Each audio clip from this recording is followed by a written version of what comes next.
So, well, first, thanks for the very uplifting introduction. I feel like those of us in the startup world here are in trouble because if I added up the numbers on your first slides, 193% of startups are going to fail. So, definitely in trouble here. So, thanks for the invitation to come tonight. I've already had a few very interesting conversations starting off here. So, I want to spend just a few minutes introducing what we're doing at Catalia Health and some of the background of what's led me to do this. So if any of you, looked at our website or know anything about us in advance, the first thing you see is there's a cute little yellow robot involved. And so what I'm going to talk about tonight is a couple things. One, why that's the interface that we use, but two, what we're really doing, what's kind of hiding behind the scenes there.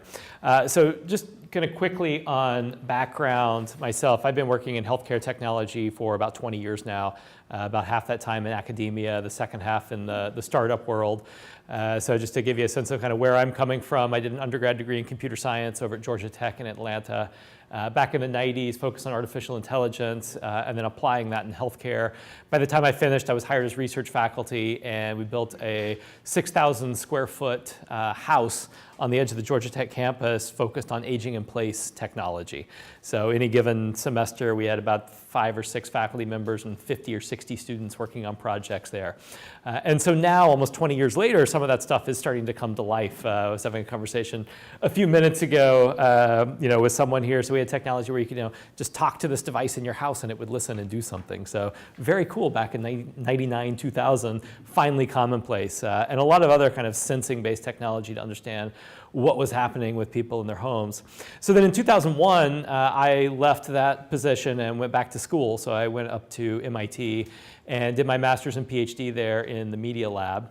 And what I want to talk about for a second is basically my master's degree, which is, when I went there, I wanted to stay in this broad area of healthcare technology, but start working with a new technology. So interactive robots, the social robots were extremely new at that time. There were very few that had been built, but I'd seen people interacting with them and thought that there was something interesting going on. So I set out and did a series of studies over about 2 years to try to better understand what was going on in that interaction. And the best way to explain it is explained by why we're all in this room tonight. I mean, I don't know how many conversations I was either involved in or overheard about how awful traffic was and how much time, collectively we probably spent 2 days worth of time getting here tonight, right? And we've got this amazing technology, right? We're being live streamed right now, hello out there, where none of us actually had to be in this room to do this, but we're all here, right? And why are we? We get intuitively that being face-to-face with other people makes a difference, right? That's why I agreed to come here tonight and, spend the evening with all of you, as opposed to doing this, from the webcam on my laptop back in my office or at home. And psychologically, we actually understand what those differences are. I have a feeling a number of people in this crowd actually understand a bit about this. But when we're face-to-face with someone, as opposed to, a video conferencing system or, kind of going down the line phone or, email or text, face-to-face means we're more engaged, we're creating a stronger relationship that'll last longer. We actually find the person that we're interacting with to be more credible, more informative, more trustworthy. So these studies that I did about 15 years ago show that those differences actually carry over into the world of technology. In other words, when we use an interface that looks like this, that can literally look me in the eyes while it's talking to me, we actually get the psychological effects of face-to-face interaction. So that's the whole reason behind why the thing that we give to patients looks like this as opposed to an app on a smartphone. That said, most of what we're doing is the AI-driven conversations behind this. So the focus here is on how do we engage a patient in a conversation, but leverage that to really build up this relationship that's going to last over a longer period of time, keep them engaged, and on top of that, then we're able to deliver a lot of different programs to patients. So Catalia Health is a company I started about 3.5 years ago, 3 to 3.5 years ago, to focus this technology on chronic disease management. Just to kind of wrap up the background, then I'll jump fully into Catalia Health. So my last 3 years at MIT, I split between there and Boston University Medical Center, where I did clinical work in endocrinology, seeing patients in a nutrition weight management clinic. So the first version of what's become this, we actually turned into what was basically a weight loss coach, so keeping diabetes patients on a program. Did a randomized controlled trial of an early version of this robot, or a computer, so a screen-based interface that had the exact same AI software behind it versus what's often still our standard of care, the pack of papers that we handed out to patients, asked them to fill it out and see when, bring it back when they came to see us 2 months later. And so as I can go into the details of this trial if you want to hear more about it, but the best way to summarize it was the biggest challenge of the trial is at the end of a few months, where patients who had the paper log or the computer-based system where not a single one was using it, the patients who had the early version of the robot would not give them back to us. Not only that, we walked in and they wasn't just, at that point the robots were a bit bigger and bulkier than they are today. I mean, this was 10, 11 years ago now, but patients had dressed them up. Hats, scarves, one of them had a red feather boa around his neck. Every single person who had one had named it. And in that particular study, as I mentioned, I've done a lot of work with older adults. Average age in that study was mid-40s. So for the most part, these were working adult professionals like you and I. They spent about somewhere around 3 minutes a day on average with this. But even with that, we showed that we were able to make a big difference in terms of overall engagement. And that's kind of what this is showing here is the difference there in that very first study. Since then, we've continued to evolve this technology and build a lot of additional capabilities on top of that. So I'll spend just a couple of minutes here talking at a high level about how we build conversations with patients, because this is really a key to creating that engagement. And so the way we think about our AI stack is kind of these 3 layers. So starting from the bottom up, the relational layer is how we're focused really on building that conversation with the patient that is contributing to overall creating that relationship and keeping that patient engaged. And so there's a lot of work that goes into the different strategies that we take in terms of adapting to patients. So throughout these conversations, we're constantly asking questions, getting input from patients, both explicitly and implicitly. So explicitly through asking questions, getting answers, implicitly looking at the face, listening to the voice, other signals that we can get throughout these conversations, much like many of you are going to do every day with patients.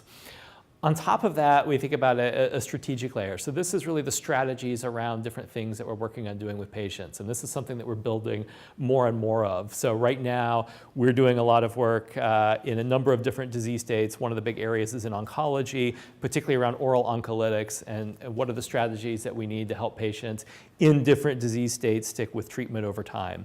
So these vary largely across things around symptom management, side effect management, psychosocial issues that chronic disease patients are dealing with. And finally, this top part is, relatively speaking, this would actually be much, much smaller. This is the smallest piece of it. As a business right now, most of our customers are pharma companies. And so for any particular drug that's on the market, there's already a lot of content that's built for that, whether it be the prescribing information, the safety information, all the marketing content that is online or on television or sitting in many offices. And so we can ingest a lot of that so that that can be used in those conversations as well. So when patients are interacting with Maybu, they have a consistent message regardless of what interface, what program they're getting this through. So that's kind of the high level. And the last thing I'll talk about here, and while I do this, I'm actually going to pull a robot out of my bag for a live demo. And while I do that, I'll just mention really quickly that this is the actual setup process for the patient, not pull it out of my bag, but out of the box. Plug it in and hit the power button, and that's it. So that's actually what our patients go through. So what I have up here is these, on the left are the models that we're actually building of a patient over time. I'm not going to go too deeply into these, but medical model is kind of the most straightforward thing, like a lot of other apps or websites or things are doing right now. So we start with what condition or conditions, what drugs or other treatments we're helping that patient with, and then we're tracking what's happening or not happening, any relevant data over time. Our psychological model is really looking at different aspects of how that patient is relating to their treatment, to their disease state, and how they learn so that we can really adapt conversations to that individual. All right, just wait a second, Maybu. And finally, our biographic model is kind of our catch-all for everything else we learn in conversation. So one thing that really distinguishes this from interacting with something like Amazon Alexa or Google Home is those are very transactional. Right? I can ask a question, get an answer, sometimes maybe a follow-up to that. But then if I walk away and come back, it doesn't matter whether it's 5 minutes later or 5 months later, I'm kind of starting over. well, Alexa will remember my credit card info to buy something, but otherwise, not much about me. Where maybe it would be like, oh, hey, Uli, you remember last week when we talked about, right? So really building on those earlier conversations. And so then what's happening here is, we start with. Can you move that here so the camera can catch it? I will maybe hold it up. There's no power right here, and I'm going to need an outlet to give a demo. I'll do a brief demo of it in just 1 second. So what's going on the right side is what's constantly happening during a conversation, and that we're deciding, okay, what's the right goal right now? Beginning of a conversation, very simple. I should be polite, right? A greeting, maybe some small talk. Middle of a conversation, it's really depending mostly on the next medical goal that we want to focus on with a patient. Once we do that, then we grab a conversation tree from our database. And so these are little handcrafted pieces of conversation. Don't worry that you can't read what's in there. That's not the actual content anyway. This is like the structure of a conversation. Think of like a choose your own adventure book. Like I'm going to introduce this topic, maybe ask this question for this type of patient or this question for another type of patient. And this will guide us through a little bit of the conversation. And then finally, once we know what we want to say, what we're trying to execute at that point in the conversation, we'll actually grab a piece of content.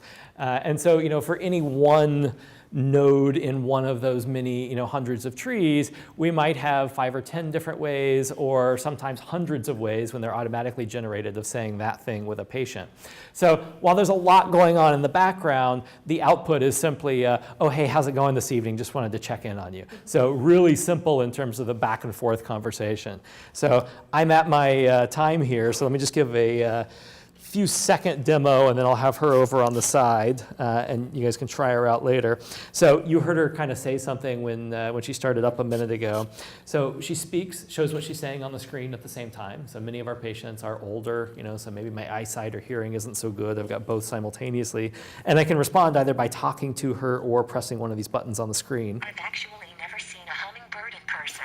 I mean, in robot. Well, that's too bad.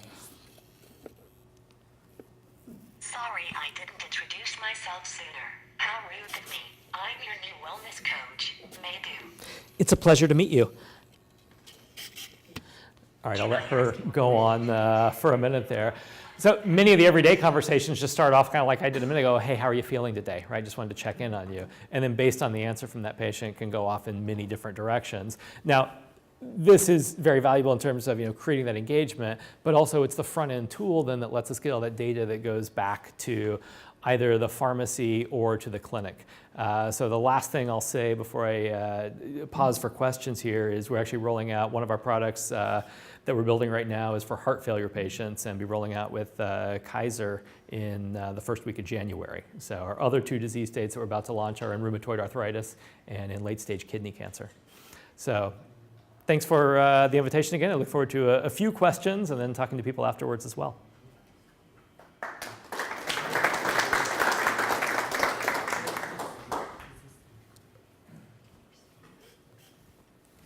Cory, so I really like that.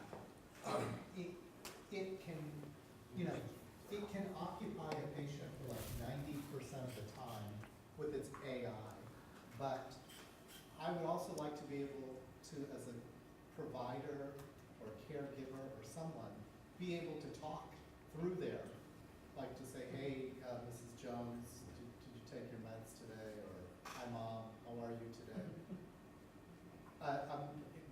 Is there a feature?